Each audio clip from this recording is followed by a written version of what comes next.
Bismillahirrahmanirrahim. Assalamualaikum warahmatullahi wabarakatuh. Waalaikumsalam warahmatullahi. Alhamdulillah, alhamdulillahi rabbil alamin. Wassalatu wassalamu ala ashrafil anbiya'i wal mursalin. Sayyidina wa maulana Muhammadin amma ba'd. Jamaah salat subuh Masjid Raya Nurul Hidayah yang sama-sama yang insyaallah dimuliakan Allah Subhanahu wa taala, melanjutkan kajian tafsir tematik Al-Quran kita pada subuh hari ini. InsyaAllah pada pekan kali ini kita akan memasuki surah Az-Zariyat, Quran surah ke-51 ayat 56, yakni illa liya'budun. Untuk itu kami minta kepada seluruh jamaah yang hadir, ya offline maupun online, untuk menetap sampai waktu syuruk insyaallah. Untuk itu kami persilahkan kepada Al-Ustadz Kiai Haji Ilhamuddin Qasim MA untuk memaparkan materinya. Kepadanya kami persilahkan. Terima kasih. Bismillahirrahmanirrahim. Assalamualaikum warahmatullahi wabarakatuh. Alhamdulillahi rabbil alamin. Wassalatu wassalamu ala ashrafil anbiya'i wal mursalin. Sayyidina wa maulana Muhammadin wa ala alihi wa sahbihi ajma'in. Allahumma rabbana atina min ladunka rahmah wa hayyi' lana min amrina rasyada. Amin ya rabbal alamin. Alhamdulillah, dengan izin dan karunia Allah juga dapat bertemu kembali, dan dalam kesempatan ini kita akan melanjutkan kajian kita memasuki pembahasan surah ke-51, surah Az-Zariyat, yang judulnya diambil dari ayat 56, tepatnya di penghujung ayat itu yang berbunyi illa liya'budun. Ayat 56 itu lengkapnya berbunyi wa ma khalaqatul jinna wal insa illa liya'budun. Illa liya'budun, itulah judul kajian kita pada subuh hari ini. Semoga kiranya dengan mengkaji dan menghayati makna di baliknya, Allah Subhanahu wa taala akan menjadikan kita abdi-abdinya sejati yang akan mendapatkan rahmatnya dunia dan akhirat. Amin ya rabbal alamin. Baiklah, kita langsung saja melihat apa arti dan makna di balik judul illa liya'budun. Arti dari judul ini illa, kecuali, liya'budun, agar mereka mengabdi kepadaku. Jadi illa liya'budun artinya kecuali, melainkan, agar mereka, siapa mereka itu? Jin dan manusia, agar mereka itu menyadari bahwa mereka diciptakan semata-mata untuk mengabdi kepadaku. Mari kita lihat terjemahan ayat itu untuk melihat arti dari judul ini. Silakan. Auzubillah. Tidak aku menciptakan jin dan manusia kecuali untuk beribadah kepadaku. Ya, aku tidak ciptakan jin, aku tidak ciptakan manusia, kata Allah, melainkan agar mereka mengabdi kepadaku, beribadah kepadaku. Itulah arti dari judul ini, sedangkan makna di baliknya adalah menyadarkan manusia tentang makna hidup kita ini. Kenapa aku diciptakan Allah? Apa arti keberadaanku di bumi ini? Jawabannya, Allah menciptakan kita semata-mata untuk mengabdi kepada Allah. Kita manusia, begitu juga jin. Itu makanya manusia, untuk apa kita makan? Untuk hidup. Untuk apa kita hidup? untuk mengabdi, beribadah. Jadi kalau ada orang, untuk apa kau hidup? Untuk makan. Untuk apa kau makan? Untuk hidup. Setelah hidup, ya makan. Nah, kalau begitu saja, siklusnya hanya berputar begitu saja, stuck. Itu binatang. Manusia beda. Makanya nggak disebutkan binatang. Dia siklusnya beda. Manusia diciptakan untuk mengabdi kepada Allah Subhanahu wa Ta'ala. Itulah makanya dalam sholat kita katakan begini. Sesungguhnya hidupku, matiku, hidup dan matiku, kita katakan inna sholati, sholatku ini ya Allah, wa nusuki, ibadahku ini, hidup matiku adalah untuk Allah, untuk mengabdi kepada Allah. Jadi sekali lagi, makna dibalik daripada illa liya'budun adalah menyadarkan manusia bahwa hidup kita ini semata-mata untuk mengabdi kepada Allah, untuk beribadah kepada Allah. Ini ibadah dalam artian yang umum ya, bukan artinya hidup kita ini untuk, kalau gitu, kalau ibadah berarti mesti sholat setiap jam, setiap detik, enggak begitu.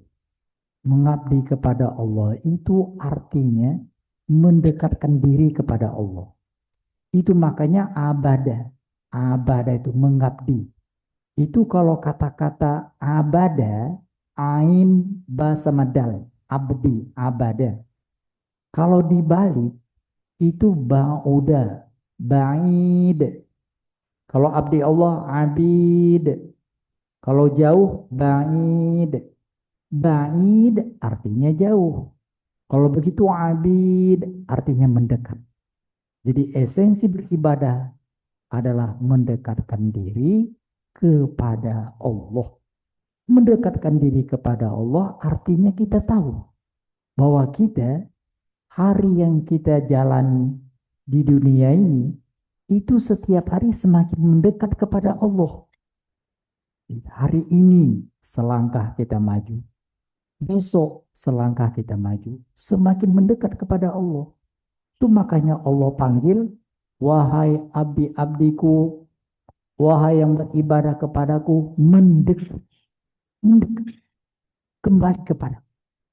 Jadi orang yang menjadi abdi Allah itu sadar, hidupnya itu untuk beribadah, artinya untuk mendekat kepada Allah. Kenapa mendekat? Karena Allah panggil. Kita lihat panggilan Allah di surat 89.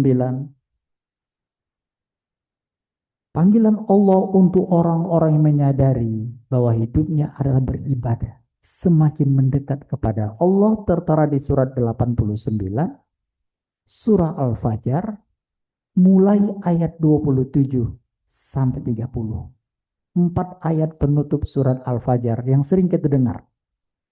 Ya ayyatuhan nafsul mutmainnah irji'i ila rabbiki radiyatan mardiyah fadkhuli fi ibadi wadkhuli jannati.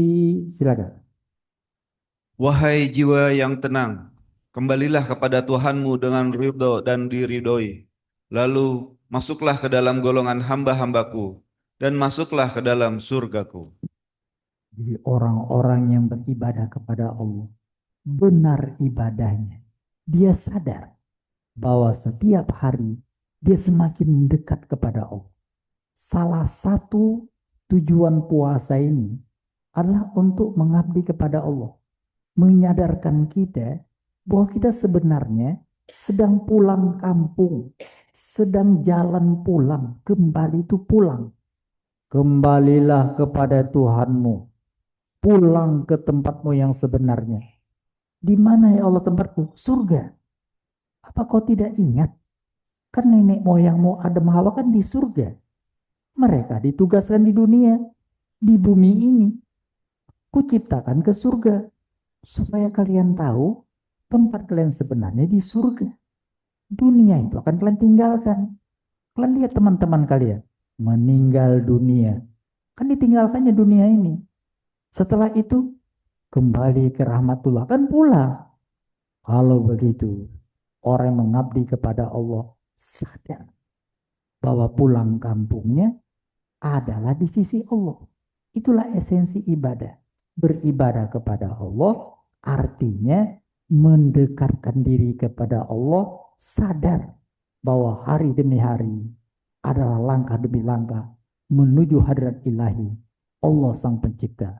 Di bulan Ramadan itu diberikan Allah kepada kita rahmatnya supaya kita tahu kita sedang jalan pulang kepada Allah. Itu makanya Ramadan beda dengan bulan yang lain. Kalau bulan-bulan yang lain itu biasa-biasa saja. Tapi Ramadan terasa hawanya, suasananya beda. Mari kita lihat paket Ramadan yang dijelaskan Allah di surat Al-Baqarah mulai ayat 183. Tentang puasa Ramadan itu dijelaskan di surat Al-Baqarah mulai ayat 183 yang sering kita dengar. Ya ayyuhalladzina amanu kutiba alaikumus siyam. Silakan. Wahai orang-orang yang beriman, diwajibkan atas kamu berpuasa, sebagaimana diwajibkan atas orang-orang sebelum kamu, agar kamu bertakwa. 183. Kita lihat 184 awalnya saja. Yaitu beberapa hari tertentu. Titik. 185. Bulan Ramadan.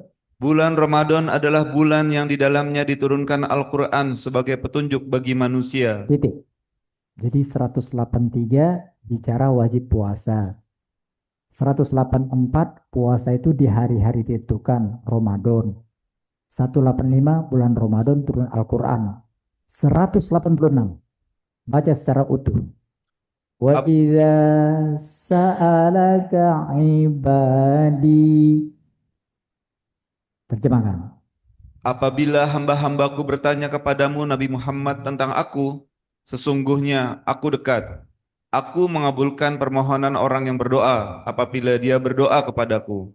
Maka hendaklah mereka memenuhi perintahku dan beriman kepadaku agar mereka selalu berada dalam kebenaran. Perhatikan tadi 183 puasa. 184 Ramadan. 185 bulan Ramadan bulan Al-Quran. 186 nggak ada cerita puasa, nggak ada cerita Ramadan, tapi cerita tentang ibadah. Artinya apa? Rupanya puasa Ramadan ini menyadarkan kita, cobalah sadari, kau adalah hambaku, seharusnya kalian mendekat kepadaku. Itulah makanya disebut dengan fitrah. Kita diciptakan di awal sekali dalam rangka mengabdi kepada Allah. Itu makanya puasa berakhir dengan Idul Fitri. Kembali fitrah. Fitrah kita apa? Diciptakan untuk mengabdi kepada Allah. Allah buat contoh. Seandainya ada bayi baru lahir, ada bayi masih dalam ayunan bisa bicara, dia akan mengatakan begini, aku adalah abdi Allah. Aku lahir untuk mengabdi kepada Allah. Kalau ada bayi bisa ngomong, ketika dia lahir, dia akan ngomong begitu. Allah buat contohnya melalui Nabi Isa yang tertera di surat 19. Kita baca mulai ayat 29. Qalu kaifa nukal fa asyarat ilaih. Qalu kaifa nukallimu man kana fil mahdi sabiyya. Dia Maryam menunjuk kepada bayinya agar mereka bertanya kepadanya. Mereka berkata, bagaimana mungkin kami akan berbicara dengan anak kecil yang masih dalam ayunan? Apa kata anak kecil itu? Nabi Isa ketika kecil, ketika bayi. Dia ngomongnya begini. Qala inni abdullah. Dia Isa berkata, sesungguhnya aku hamba Allah. Titik. Jadi kalau ada bayi bisa bicara, dia akan mengatakan, aku abdi Allah. Artinya apa? Semua bayi menyadari bahwa mereka lahir untuk mengabdi kepada Allah. Itulah makanya kita ingatkan, wahai bayiku yang lahir, ingat ya, Allah itulah yang menghadirkan kita. Ingat ya, Allah itulah yang harus kita sembah. Allahu Akbar, Allahu Akbar, itu dia. Bayi lahir disambut dengan azan untuk mengatakan La ilaha illallah.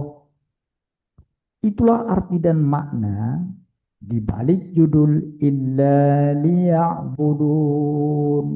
Manusia tercipta untuk mengabdi kepada Allah yang Esa. Itu arti dan makna. Kita berangkat kepada bagian kedua, hubungan judul ini dengan judul yang terakhir. Surah yang lalu, surah 50, judul kita Raqib Atid. Malaikat yang bertugas mencatat amal kita di kanan dan di kiri namanya Raqib dan Atid. Bila judul yang lalu menjelaskan tentang malaikat yang ditugaskan untuk mencatat amal ibadah kita semasa hidup di dunia, maka judul sekarang mengingatkan adanya malaikat yang ditugaskan untuk mengingatkan kita bahwa hidup kita untuk mengabdi kepada Allah. Jadi pada diri manusia, setiap manusia, untuk mengawal, mengingatkan bahwa tujuan hidup kita mengabdi kepada Allah, Allah tugaskan malaikat. Jadi malaikat itu tugasnya berbeda-beda. Ada malaikat pencabut nyawa. Ada malaikat Raqib dan Atid. Ada malaikat penjaga surga. Ada malaikat yang akan menanya dalam kubur. Tapi ada malaikat yang mengingatkan manusia. Ingat, Tuhanmu adalah Allah yang Esa. Kau akan kembali kepadanya.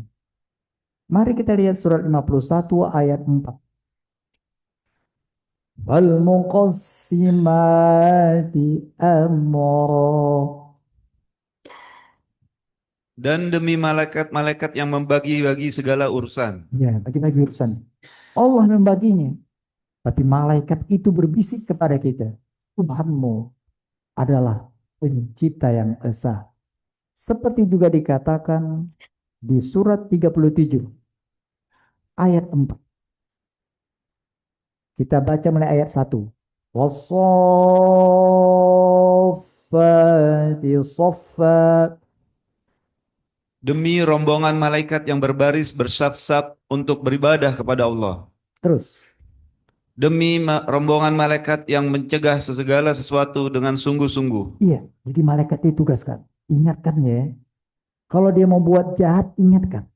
Itu makanya orang kalau mau melakukan sesuatu yang salah, ada debar, ada rasa takut, itu malaikat. Terus nih. Demi rombongan malaikat yang membacakan peringatan. Itu mengingatkan, hati-hati. Tuhanmu esa. Terus nih. Sungguh Tuhanmu benar-benar esa. Itulah dia hubungan judul yang lalu dengan judul sekarang. Judul yang lalu menjelaskan salah satu tugas malaikat, yaitu mencatat amal ibadah kita. Judul sekarang mengingatkan ada malaikat yang diutus Allah menjaga kita supaya kita jangan salah langkah. Ingat ya, tujuan hidupmu mengabdi kepada Allah. Apa arti hidupku tanpa ada ilahi? Seharusnya gitu. Jangan terbalik. Apa arti hidupku kalau kau nggak di sampingku? Itu bohong aja. Tanpamu hidup rasa hambar. Itu hanya omong-omong kosong saja. Kaulah yang kucintai. Tanpamu tiada arti hidupku. Itu omong kosong. Kata-kata kucintai itu nanti tak lama-lama berubah. Kucintai, kucintai, kucintai, kucintai, kucintai, kucing sih. Maka hati-hati. Yang kita cintai seharusnya adalah yang mencintai kita. Allah Subhanahu wa ta'ala. Tentang malaikat yang ditugaskan itu dikatakan juga di surat 13 ayat 11. Lahum mu'aqibat. 13 ayat 11. Ar-Ra'd. Lahu mu'aqibatun min baini yadayhi. Silakan.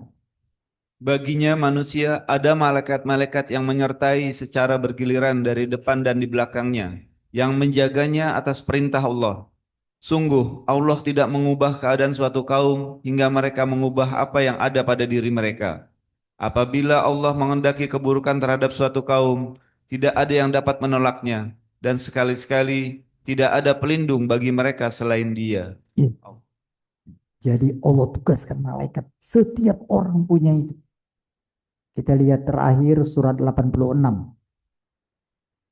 Pada surat 86, kembali ke ayat 4, dikatakan, kullu nafsin lamma 'alaiha hafiz. Setiap orang pasti ada penjaganya. Ada. Itulah dia hubungan judul yang lalu dengan judul sekarang. Sampailah kita pada bagian terakhir, pesan-pesan.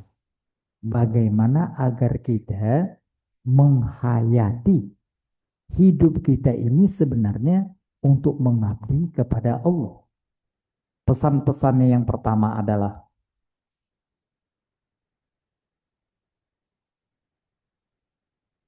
berhati-hatilah terhadap apa yang kita cintai. Yang kita cintai. Karena yang kita cintai itu, kalau kita mencintai sesuatu, bisa kita jadi budak. Seorang yang cinta kepada harta, bisa menjadi budak harta. Seorang yang cinta kepada lawan jenisnya, bisa menjadi budak dari yang dicintai. Hati-hati. Manusia bisa menjadi budak dari apa yang dicintai. Itulah sebabnya hati-hati dengan apa yang kita cintai. Karena yang kita cintai itu bisa membuat Tuhan kita bukan Allah. Kita bisa menjadi pengabdi, pemuja dari apa yang kita cintai. Itu makanya idola. Idola itu idol berasal dari kata idol. Idol itu artinya yang dipuja, berhala. Idol. American Idol. Pujaan yang kita puja, yang kita idolakan, yang kita idol. Idola itu berhala. Yang dipuja, hati-hati. Hati-hati dengan apa yang kita puja. Puja dan puji kita katakan untuk Allah. Tapi karena memuja sesuatu, apa yang kita puja bisa menjadi apa yang kita sembah. Dan apa yang kita sembah bisa menjadi Tuhan. Oleh karena itu hati-hati dengan apa yang kita cintai. Pada surat Az-Zariyat itu dikatakan yang dicintai manusia itu biasanya harta. Mari kita lihat ayat 19. Wa fi amwalihim haqqul lisaili wal mahrum. Pada harta benda mereka ada hak bagi orang miskin yang meminta dan yang tidak meminta. Itu abdi Allah sejati. Abdi Allah sejati tahu. Bukan nggak boleh cinta harta. Tapi dia tahu harta itu milik Allah. Dia tidak mengabdi kepada harta. Dia menggunakan harta itu untuk mengabdi kepada Allah. Tidak ada yang salah dengan harta. Baru salah kalau harta itu kita puja. Demikian kita cinta pada harta. Sehingga ketika Allah pun datang mengatakan itu harta kuberikan kepadamu. Kalau sudah sampai nanti masa dan ukurannya, kasih ya sama orang. Itu titipkan di sana. Nggak mau ya Allah, itu baru ketahuan. Baru ketahuan bahwa Tuhannya bukan hanya Allah. Tuhannya ada yang lain. Yaitu yang dicintainya. Apa? Harta. Itu makanya di surat lain dikatakan orang-orang yang nggak mau zakat karena cintanya pada harta, nggak sadar bahwa di zakat itu perlu dizakatkan hartanya. Zakat itu artinya bersih. Apa maksud bersih? Kalau nggak dikeluarkan kotor. Kenapa kotor? Ada milik orang. Tapi kalau nggak peduli dengan itu, karena cintanya pada harta, nggak mau zakat, kata Allah orang ini musyrik. Musyrik. Tuhannya bukan hanya aku. Tuhannya harta itu. Jadi Tuhannya bukan lagi semata-mata aku. Tuhannya nggak esa lagi. Tuhannya telah bertambah. Siapa Tuhannya? Harta. Mari kita lihat surat 41 ayat 6. Qul innama ana basyarum mithlukum. Katakanlah Nabi Muhammad, sesungguhnya aku hanyalah seorang manusia seperti kamu yang diwahyukan kepadaku bahwa Tuhan kamu adalah Tuhan yang Maha Esa. Oleh sebab itu, tetaplah dalam beribadah dan mohonlah ampun kepadanya. Celakalah orang-orang yang mempersekutukannya. Siapa orang-orang yang persekutukan itu? Wawailul lil musyrikin. Celakalah orang musyrik. Celakalah orang-orang yang Tuhannya nggak esa lagi, Tuhannya telah bertambah. Siapa itu? Ayat selanjutnya. Alladzina la yu'tuna zakah. Yaitu orang-orang yang tidak menunaikan zakat dan mereka ingkar terhadap kehidupan akhirat. Jadi sekali lagi, bila ingin murni ibadah kita kepada Allah, liya'buduni wa ma khalaqatul jinna wal insa illa liya'buduni. Bukan liya'buduna, liya'buduni. Itu aku. Mengabdi kepadaku semata. Itu makanya kita dalam sholat, iyyaka na'budu, bukan na'buduka, itu beda. Kalau na'buduka, artinya kami mengabdi kepadamu ya Allah.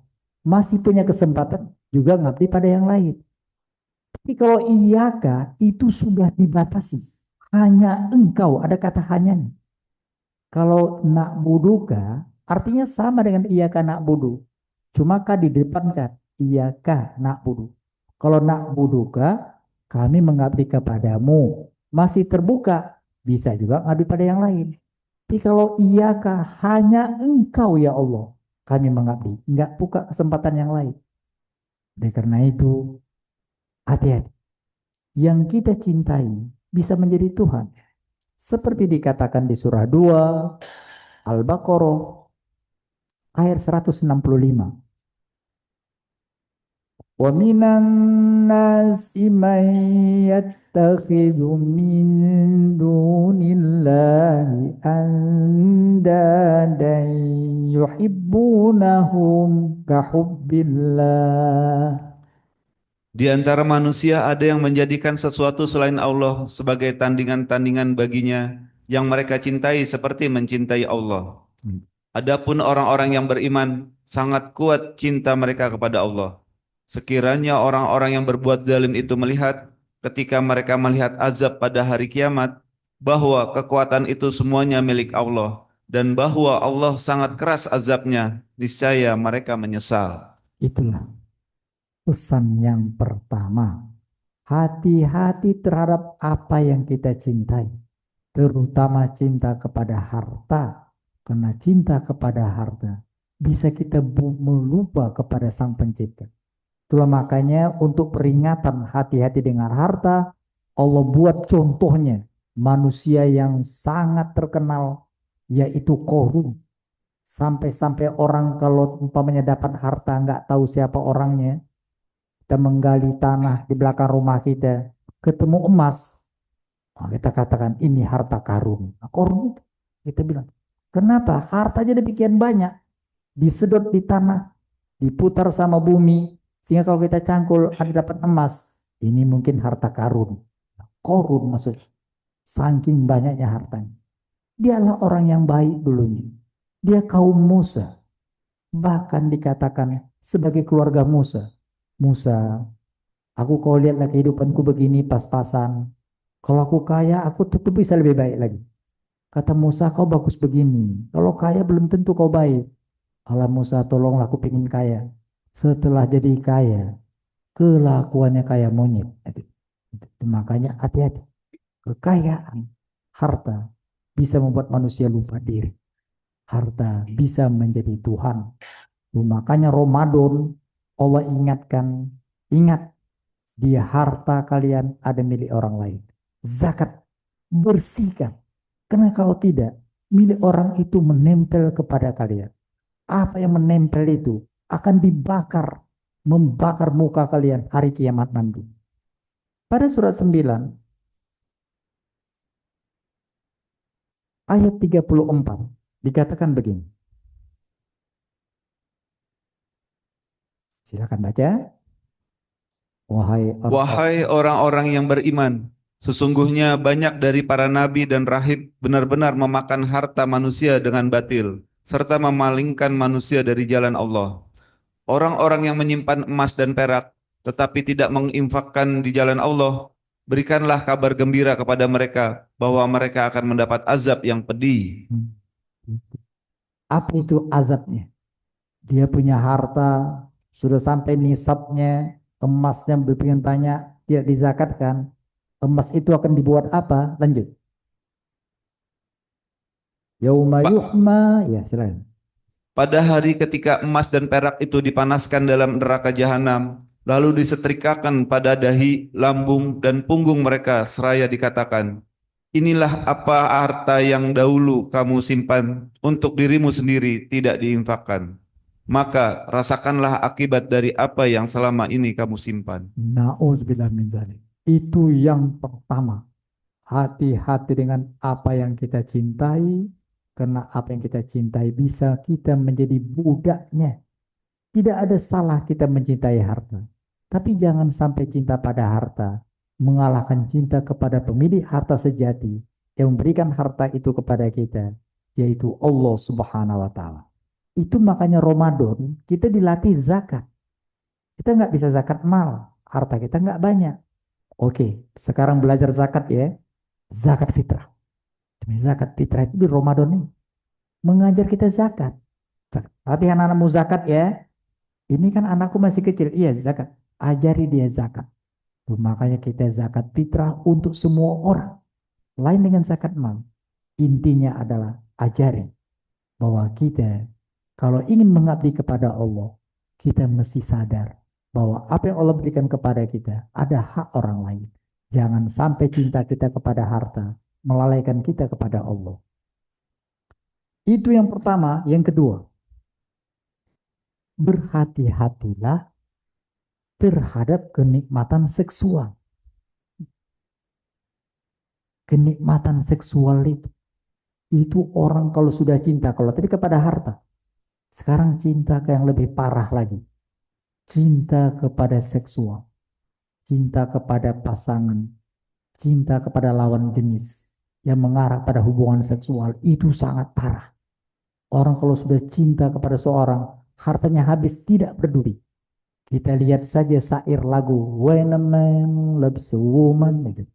Kalau laki-laki cinta pada perempuan, apapun disuruh perempuan itu dia oke. Bang, tolong ambilkan atau mangga di sana di mana diceleduk lari itu. Tolong ambil kayak gitu. Bisa gitu. Jadi budak. Hati-hati. Cinta bisa membuat orang jadi budak. Makanya orang tidak mabuk karena minuman keras, tapi bisa mabuk kepayang, mabuk karena cinta. Hati-hati cinta yang diarahkan dari hubungan seksual. Hati-hati. Itu makanya Ramadan ini selain makan minum, kita diingatkan menjauhi hubungan seksual dengan istri dalam rangka itu. Karena itu bisa menjadi Tuhan. Menuhankan hawa nafsu. Dan itu terjadi demikian parahnya sehingga walaupun jelas itu nggak boleh dilakukan. Karena seksual itu. Orang berzina. Bukan nggak boleh melakukan hubungan kepada lawan jenis. Bukan nggak boleh. Ada caranya. Tapi kalau sudah tadi cinta, nggak peduli dengan aturan, nggak peduli. Mau istri orang, apakah belum dinikahi? Bahkan lebih parah lagi di surat 51 ini, bahkan sesama jenis pun nggak peduli lagi. Mari kita lihat surat Az-Zariyat ayat 31. Qala fama khatabukum ayyuhal mursalun. Dia Ibrahim bertanya, apa urusan pentingmu wahai para utusan? Wahai malaikat, apa urusan kalian ini? Terus. Mereka menjawab, sesungguhnya kami diutus kepada kaum yang berdosa, yaitu kaum Lut untuk menyiksanya. Kenapa kaum Lut disiksa? Mereka melakukan hubungan dengan sesama jenis, homoseksual. Itu tidak pernah terjadi sebelumnya. Dimulai pada kaum Lut. Makanya Allah siksa kaum Lut. Beda siksaan. Siksanya adalah dibalik. Lanjut. Agar kami menimpa mereka dengan batu-batu yang berasal dari tanah liat. Penyebab dari homoseksual itu parah. Jadi sehingga itu dibalik. Dihujani pakai batu panas. Supaya pengaruh negatif itu hilang. Oleh karena itu, untuk menjadi abdi Allah sejati, hati-hati. Tantangannya harta, tantangannya seksual. Dan itu setan merekayasa seperti dikatakan di surat 17 ayat 64. Allah katakan, iblis, kau kuberi umur sampai kiamat. Kau pasti menggoda mereka supaya mereka menjadi abdimu, bukan abdiku, melalui dua. Harta sama seksual, anak-anak. Mari kita lihat surat 17 64. Wastafziz man istata'ta minhum bisautik. Perdayakanlah, wahai iblis, siapa saja di antara mereka yang engkau sanggup dengan ajakanmu. Kerahkanlah pasukanmu yang berkuda dan yang berjalan kaki terhadap mereka. Bersekutulah dengan mereka dalam harta dan anak-anak. Lalu berilah janji kepada mereka. Setan itu hanya menjanjikan tipuan belaka kepada mereka. Bersekutulah. Buat mereka menyekutukanku. Musyrik. Melalui harta, melalui anak-anak. Itu yang kedua. Yang ketiga. Yang terakhir adalah kembali kepada Allah. Bila bersalah. Tentulah kita dalam kehidupan ini dengan segala kekurangan kita banyak salah. Bila terjadi di masa lalu, sudah. Allah sudah maafkan itu. Bila pada saat kita sadar, kita segera kepada Allah. Mari kita lihat, kembalilah kepada Allah. Jadi abdi Allah sejati itu bukan nggak pernah salah. Itu makanya Adam ditandai dengan salah. Untuk mengatakan kita anak cucu Adam. Adam itu bersalah. Jadi kalau kita bersalah, itu memang wajar. Allah sudah tahu kita bersalah. Nggak ada masalah kita bersalah. Yang salah itu kalau kita ngetem derang salah, itu baru salah. Bila kita salah bangkit, segera kembali kepada Allah. Ayat 50. Fafirru ilallah. Iya, Azariyat 50. Fafirru ilallah. Maka katakanlah kepada mereka, wahai Nabi Muhammad, bersegeralah kembali taat kepada Allah. Sesungguhnya aku adalah seorang pemberi peringatan yang jelas darinya untukmu. Itulah dia. 3 pesan penting di bawah judul Illa liya'budun. Semoga kiranya kita semakin sadar apa makna hidup ini. Kembalilah kepada Allah. Jangan terpedaya dengan Tuhan-Tuhan yang lain yang akan memalingkan kita dari rumah kita yang menanti di surga nanti. Amin ya rabbal alamin. Shadaqallahun azim. Assalamualaikum warahmatullahi wabarakatuh. Waalaikumsalam warahmatullahi wabarakatuh. Baik, terima kasih. Selanjutnya yakni tanya jawab bagi jamaah yang ingin bertanya, kami persilahkan.